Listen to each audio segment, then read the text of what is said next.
Coming up this week on the Cool Soror podcast. Okay, NFL is over. Canadian League is over. How did you stumble upon being an actor? I didn't know what the hell I was going to do in my life. That's right. What Take me back to that moment when your agent called you and said, you got the gig. Yo, that's how I felt when I got out of Queens. I was like, I did what? But I wanna know about that moment. I said in the other video, I cussed out every wall in my house because I gave a big old F yeah. I did the whole joke. I jumped up on the stage. I said, man, you gotta be kidding me. What? Right. Hell yeah. 5, 4, 3, 2. Ayo, oh, tell them folks it's bedtime. Lights out. We in all. Cheers, everybody. Alrighty, welcome back to another edition of the Cool Soror podcast. Actually, Cool Soror Show presented by Cricket Wireless. I need y'all to make some noise for me. Come on, bring me some energy. Yeah. It's the energy for me. Yeah. Yes, and we're at the HBCU New York Classic. That's right. Where Morehouse takes on Howard University. So we got HU, we got Morehouse. But today I am with an esteemed graduate of Morehouse who is also a former pro athlete turned a very powerful actor. Please show some love to this man, Isaac Keys, everybody. Show him some love. Man, how you doing, brother? Man, I'm doing great. This energy out here right now. The energy is crazy. It's the energy it's for me the as well. energy, for right? Sure. It's a beautiful time to celebrate Black unity. Just being back in New York. Well, actually, I think this space is sort of new to the HBCU culture. It is. What do you think it means for a classic like this to actually come to New York? Because I've heard people say this is homecoming north for y'all. Yeah, I love it right now. And it feels like that because anytime you get that energy of a tailgate. Right. Like tailgate is that energy. That's what we come for. We come for the tailgate. And of course, I'm a football player, so I'm coming for the game. Right. But a lot of all the other people, they coming for the bands, the energy and everything, which is okay. Yeah. So we put it all in one area, and then we having a great time right now. Right. So you played football. You're from St. Louis. You played football at Morehouse College. All the way from the Midwest to come to the South. Tell me about that process of how you even landed at Morehouse. Man, I tell you, my father showed me a pamphlet, and it was a bunch of guys on the front of it. And he said, I want you to go to HBCU. I said, Dad. I said, are there women there? He said, no. I said, I'm not going there at first. like, no, Dad, that's not college. He said, college is supposed to be the best time of your life. Right. But I actually transferred into Morehouse. I went to another school first. I chose another path and journey and realized that wasn't it. Right. And I circled back to Morehouse, and I said, you know what, it's the best decision I ever made in my life. Right. I went down there. It wasn't just about all that. It was about the community. It was about the brotherhood. It was also about uplifting and just seeing other people doing well and striving to have more success in their life. Right. Because you don't want to be a product of your environment. Yeah. We all can come from different neighborhoods and things like that, but when you surround yourself with great people, then you're destined to do great things, and Morehouse provided that platform for me. And then you saw the women at Spelman, so it was an equal trade-off, right? You're like, oh, damn, you ain't tell me about Spelman. I spent a lot of time on that gate. Oh, okay. a lot of time at that gate, and then, of course, I can't forget about my Clark women, and then also was the time where Morris Brown and they're was back thriving. now. Yeah, I'm come so on, excited. Moby. And that's amazing that Morris Brown is back. I'm happy. Can you talk about the HBCU experience and how it has helped mold you into the man that you are today? I'm sure you carry that with you, and we'll get into what you're doing now, but how has it molded you, that experience at Morehouse? Well, like I touched on earlier, it's like, being around people that are destined for greatness, that are seeking greatness, to try to be better. That was the first part. But also to this day, 20 years later, I still have a community and family from professors, from former coaches who are now friends as well. And it's like we still lean on each other, not just for jobs and for that part of entrepreneurship, but as support, a support group. If I'm going through something and I need to stay on my partner's couch, he's there for me. So it's like we built a bond. And HBCU, we all know it's adversity, like anything. Absolutely. But adversity brings you closer. It makes you realize and build character to who you are. Yeah. So like I said, 20 years later, we see all these people out here right now. It's all about the alumni. It's all about paying it forward and bringing the young people along and saying like, hey, when you want something special, HBCU can provide that for you. Yes, absolutely. I mean, obviously, as a graduate of Florida A&M University, and even when you're not, your school is not, there it is. Okay. When your school is not participating in the actual football game, because you have come from an HBCU, you understand the culture. Yeah. You understand the vibe. You understand the people. You just insert yourself into whatever is going on, and I think that's the beauty of it. When did you know, or once, you know, you were getting better at football and continuing to progress in your football career, your collegiate football career, when did you know that there was a possibility for you to be in the league? That's a great question. I just wanted to play football in college initially. I walked on.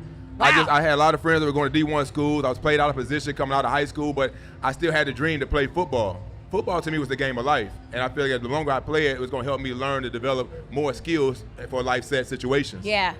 So when I ended up in Morehouse, you know, some people are like, oh, Morehouse, they got a football team? Right. They just say, they be like, for real? Like, yeah, we got a football team. You know what I mean? But so, you know, being there, I saw an opportunity to build something and add. Yeah. And I think it's all about what you can leave and pay forward as well.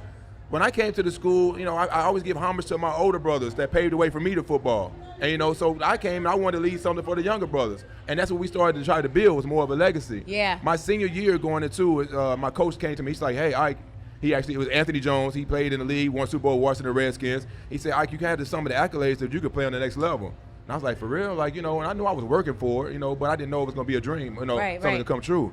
But when he told me that, I took heed to it.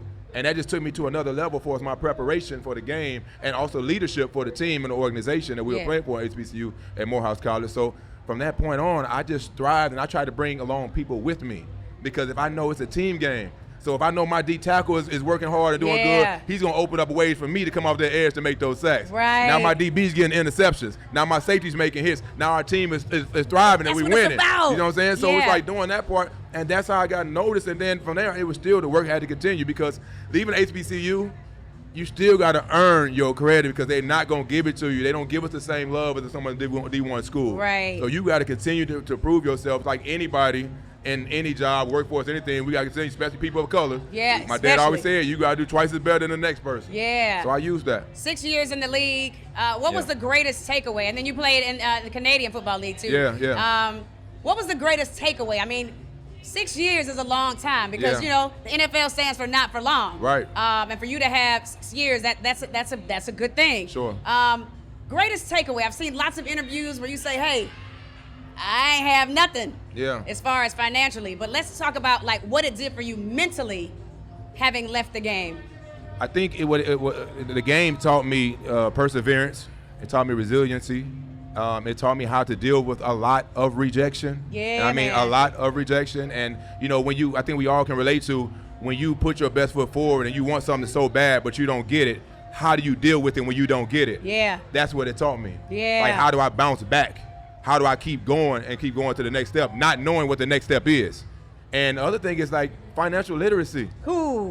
We need to start learning financial literacy. If I ask you right now, who taught you financial literacy, you'd be like, trial and error. Right. And over time, you know, really. So it's like learning financial literacy at a young age, because your parents aren't always able to, to position you in that position. Yeah. So learning, the resiliency of life and how to keep going, which is very hard to do, but you have to. And if you want to be, successful in your own personal life, and just financial literacy, and just to keep pushing, man. And then your support group. Yeah. Surround yourself with people that are doing better than you, so you can be great as well. And then understanding that everybody can't go. Everybody can't go. Everybody can't go. Yeah, I know yeah. along your journey, folks that started with you, some of those folks are not with you now. Right. Yeah, and I think right. that's very important, that you start to recognize those things as you get older. And as I was listening to your interview, I was getting my makeup done, and the makeup Which artist is beautiful, was like, by the way. "Thank you." Yeah. The makeup artist was like, "Why do I hear that same story about a lot of professional football players, that they lose everything and don't have anything to show for it?" No. What happens in those scenarios? Like, could you give us, like, I guess, some of the obstacles or something that you guys may have been blind to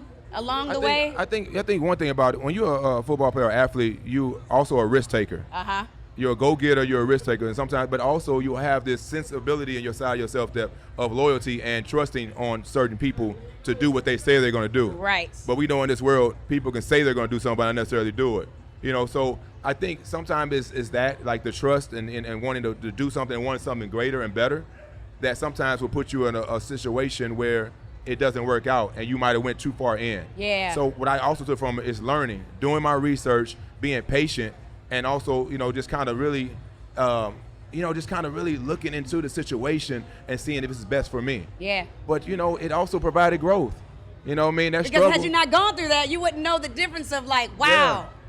Right. Yeah. And again, like financial literacy, learning that. Yeah. Putting people in the right situation. So, I mean, it's life. You know what I mean? Circle of life is growth. Okay, NFL is over. Canadian League is over. how did you stumble upon being an actor?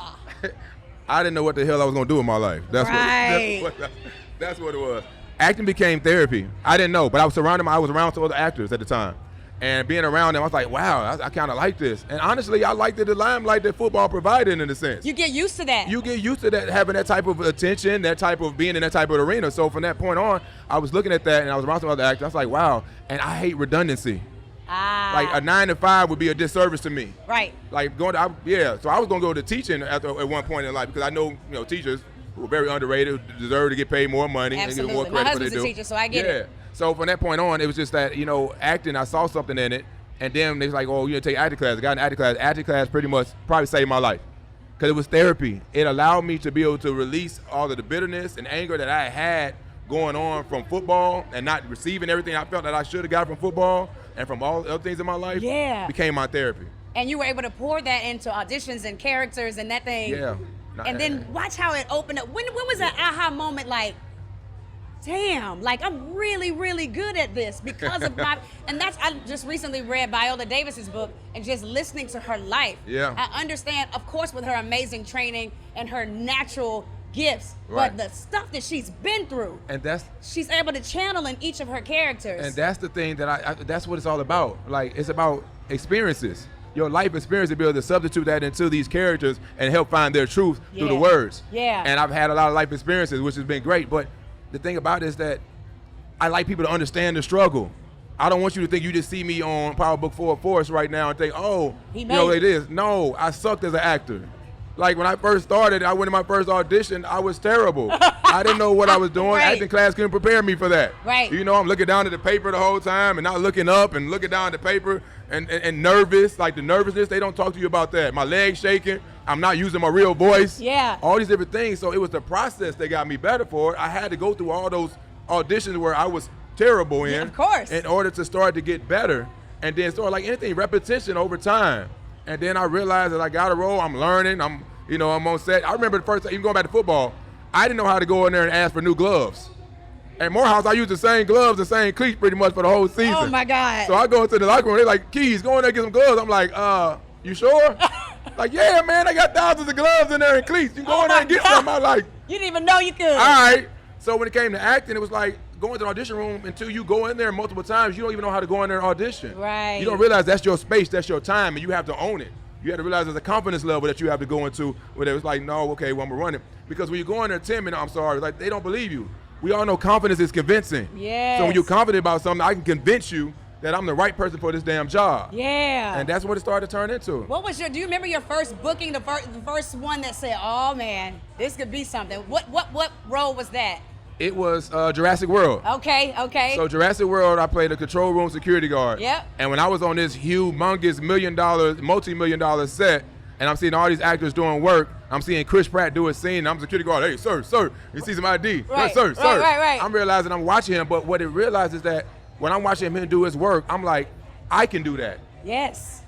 I can do that. Right. So now when I'm on set right now on Power, when I see our extras, our background actors, and they're in all of the barbershop, those things like that, I'm looking, I tell them, I said, if you don't look at me right now and say I can do that role, then you shouldn't be here as an actor.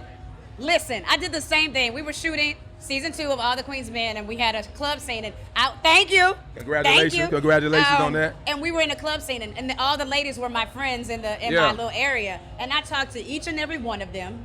I spoke to them. I was like, this gonna be y'all. I did the same thing because that's what it's about, paying it forward. A lot of people don't do that. Right. Where do you get that part of who you are? Where do you get that from? I think it's from being that teammanship. Yeah. The captain of the football team, going back to those things, like they wanted to bring people along with me in that way. And like you said, everybody can't go, but if they willing to put the work in, then I'm gonna help those that want to be helped. Yeah. So when I see people on set, it's like they talking, it's like, hey, Isaac, how'd you do this and this? I let them know the struggle, but I also say, right now, you're in a master class by being able to be on set. Man. They may not treat background the best that they could probably be. You made a long hours sitting, waiting, all these different things, but you're in a master class. Yes. Because you're watching these actors do things. You're learning things you can't learn in acting class. Right. By being on set, learning all these different intangibles.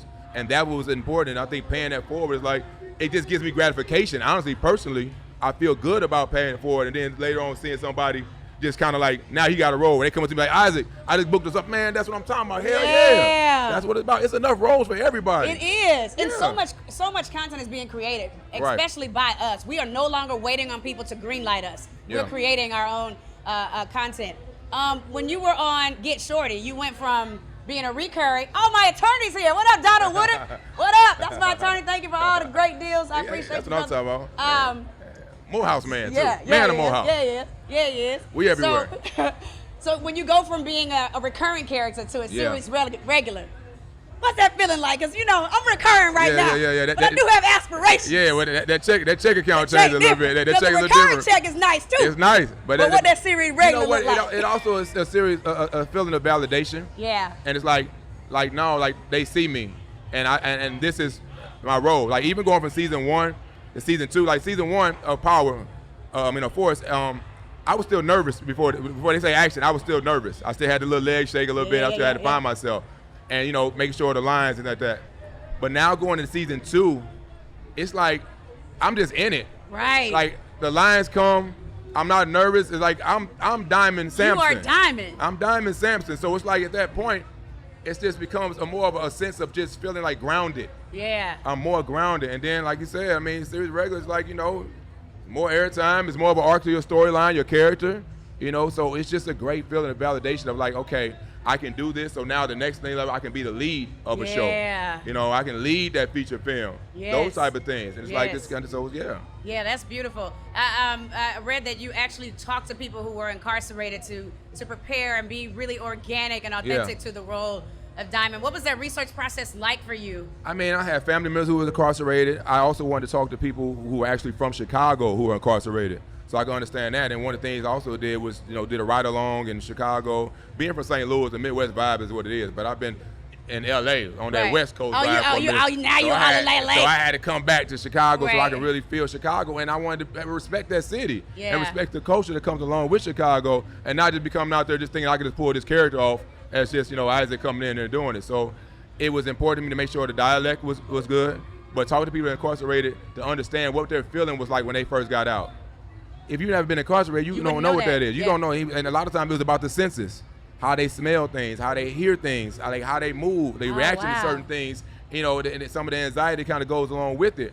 From being inside to coming outside. That's why in that scene was like, when I touched the water. Yeah. He was like, well, why are you touching the water? There's water inside. He's like, yeah, but it's just different. It's different water. It's different. It's free water. It's being on the outside. Just hearing things, how you walking, you kind of looking around. Being around a lot of people can be a little bit, be much for you. So, and the gratification I got was when people who were incarcerated came up to me after they seen the first season, and they was like, hey man, you did that. Wow. I was tapping my wife, telling her like, yeah, that's how I felt. That's how I felt when I came out, and see how he did that? That's what we're doing. That was so important to me to see that and feel that like, I was like, man, you know what? I appreciate that, man. And that's because that was the point. Yeah. Yeah. Take me back to that moment, and we're going to wrap up here shortly, because I know you're ready to party. I'm ready to party, too. Take me back to that moment when your agent called you and said, you got the gig. Yo, that's how I felt when I got out of Queens. I was like, I did what? But I want to know about that moment. I said in the other video, I cussed out every wall in my house because I gave a big old F yeah. I did the whole joke. I jumped up once and said, I said, man, you gotta be kidding me, what? Right. Hell yeah. I'm yelling like I'm in my own apartment, and I was so excited, but I still didn't believe it. It's like I was like it, but you want to seal it right there in front of you. Right. It's like they tell you in December you got it, but we don't shoot till February, so I'm like going through Christmas like, okay. Right. Guess what? And I'm checking my email, make sure they didn't tell me I don't have the role anymore. Right. Is the show still happening? Right. I want to talk to the showrunner like, hey, I just checking in, see how you doing. Hey, how you doing? Yeah, so but as it came, and I remember the moment I missed in that interview was that it was a scene where I'm with Joseph Sikora, who plays Tommy, and he does his little eyebrow thing, and I almost dropped my line because it was like, I'm in Power. Right. Like I thought everything from Power right now, and I'm like, what I've been watching on TV for 7 years. We used to rush home. Yes, I know. We used to DVR Power. Right. And now I'm in the scene in the alley with Tommy. With Buddy. I was like, boy. I said, man, God is good. Hey, man. Yeah. How is Joseph Sikora? I love him as an actor. He comes from the theater background. Yeah, yes? he does. What's he like to work with? He's an amazing dude, man. Like, I'm glad to be able to say, now that we have like a friendship. You know what I mean? Where we look after one another. And it's like I leaned on him a lot, especially in the first season and still to this day, of just kind of, you know, wanting to bring value to the show. Like, that's his baby. It is. You know what I mean? And for him to get his own show spinoff, it's like, I just want to bring value to it to be able to, you know, just make this the best show we possibly can be. Yes. And he's just an amazing person where, you know, he really is in tune with his craft and his character and wanting the best for everybody around. Man. You know, so, and that's a beautiful thing because that creates a chemistry on set where we just want to go play. It ain't work. It's like, let's go. Do I get to go play today? Do I get to go to recess today? That's what I be telling That's what it's people, about, man. I want to go back to set. And that's shout out to my cast and crew, everybody. Like, man, we have a family right now. Yes. We just trying to really just kind of continue to push it. So it's been amazing, man. Man. Great person, and my cast is great, and the crew is amazing. You know how it is. The crews, they work the long hours. They work the long hours. Yeah, so I get them shouts out all the time. Look, from the PAs to the DPs, I show love to everybody because you never know that PA could be an EP one day, exactly. A director, and you never know. Like that, my mama taught me that. You treat everybody the same. That's for sure. From the janitor to the person in the C-suite, because that's how you continue to flourish in your career. But just being a kind person, and that's what the universe likes to see. And anybody that, you know, is an actor, is like when people want to know if they ask the question like, well, okay, Rashan, well, how is she to work with? Absolutely. They ask that. It's one of the first things they ask. And you be like, oh, she's amazing. It already puts you a step. But they be like, common asshole, you know, like diva, da. That shit follows you for the next job, and people just want to work with things that are easy. You want to work with people that easy to work with. Listen, I know there are people that run circles around me talent-wise, but you can't out-nice me, out-kind me, and out-be me. Right, and be authentic about it. Be authentic about it. Yeah, it ain't that fake shit. Listen, I have gotten more doors open to me because of my heart than my talent. Right. Absolutely. But the talent does weigh a lot, though. There you go. Come on. I will say that. So what is next for you, sir? I mean, I know Power Force obviously is what you're doing, but what's next for you? Do you have a long goal of what it is that Isaac Keys wants to be remembered for? Or do you kind of flow like I do? Of course. I mean, his flow is involved too, but I mean, of course, I want feature films. Like in them hiatus, I want feature films. I'm looking for action roles, military roles, love interests.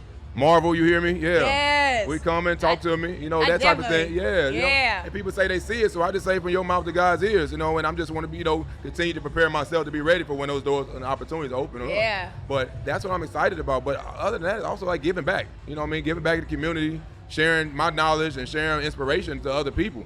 That's what I think is the most about, you know, most importantly in that circle, especially in the time we are in this world right now, where more of the values kind of start to drift away. It's like it's important to kind of give back and just kind of be, like you said, kind, but share that. You know what I mean? Let people see it. These interviews, let people hear the stories and understand, like, well, dang, I can relate to that. And then hopefully they can go out there and share that with somebody else and be better. That's what it's all about. That's what it's all about. That's fantastic, man. Well, continued success on everything. Thank you. I'm proud of you. I'm happy that we're able to share this space together. And, you know, one day they might need a chocolate girl down to the power book. You know what I mean?